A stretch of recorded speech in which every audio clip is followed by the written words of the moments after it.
going to start with our in-cab in this truck, and we're going to look ahead, looking up at the roof, making sure that our roof is secure and there's nothing to fall down and hit us. We're making sure we have our interior map light working and also our dome light is working. Coming forward, we're going to check now to make sure that we have our first aid kit, which is located up here above the top of the dome, which we have our first aid kit. Placing our first aid kit away, we're going to continue to look down. In here we have our permit book. Looking in the permit book, we can see that we have our copy of our Schedule 1, which will show us anything that could be a major or minor problem, whether it's going to put the vehicle out of service. Continuing through our permit book with our Schedule 1, we will find that we have our registration. This is our license and registration, showing us that the insurance is valid and in date, and also that the license plate matches the truck. Across to here we see our fitness safety certificate, which again, the date is right, the plate is right, and the safety sticker is the same as what's matched on our window when we checked, showing them both in date. If we were to pull one of our trailers, we could find in the back here we have a list of all the original insurances for all of the vehicles, and also we have documentation for the trailer. Photocopies of our safeties, which the originals will be found on the trailer. Moving on from this, we need to put the paperwork back. We're going to make sure that we have a map light, which we do. Checking our sun visor, making sure it's securely mounted, and it is.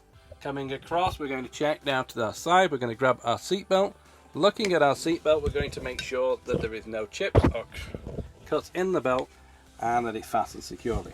Once the belt is securely fastened, we're going to give the steering wheel a pull, and making sure now that the seat is securely mounted to the floor and that the steering wheel is also secure and attached and that the belt is working.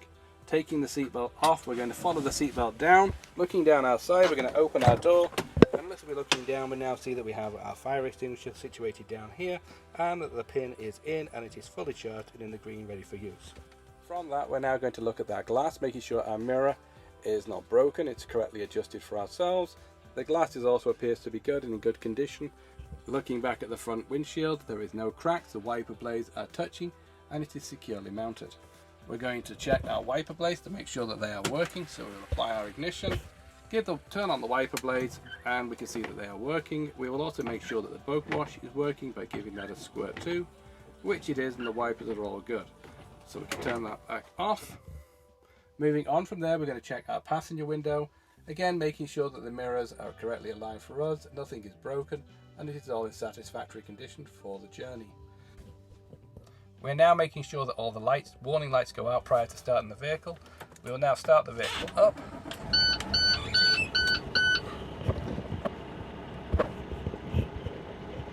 We've now started the vehicle up, and we can see here that we have our oil temperature, which is currently cold, our DEF light for our diesel tank fluid.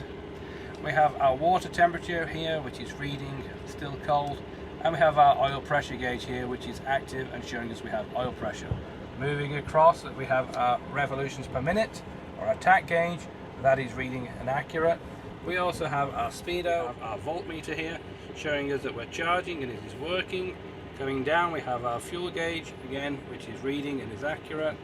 We have our primary air tank and our secondary air tank. Moving across, we have our axle temperature for our front axle, and then we have our rear axle temperature, and then we have our turbo boost gauge.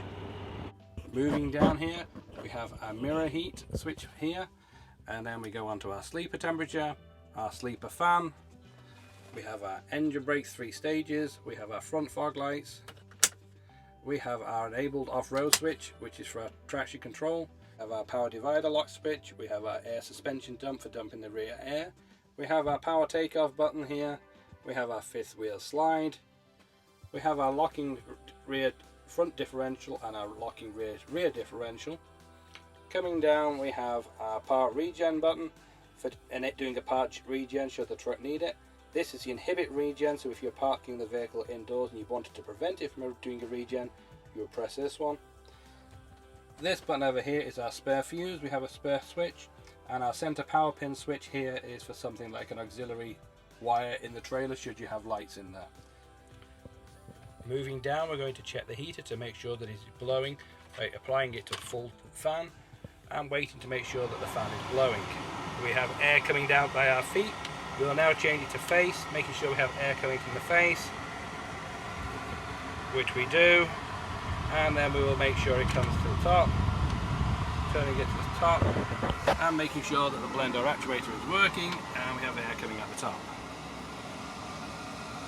which we do. After we have checked the heater, we can now move over to our red and yellow button, the red one being for the trailer brakes, and the yellow one being for the truck brakes. Coming down, we're going to check our cup holder. We're going to give it a wiggle, make sure it's all securely mounted, and then we're going to go to our shifter, which is a 13 speed, which we know because it has a red button here.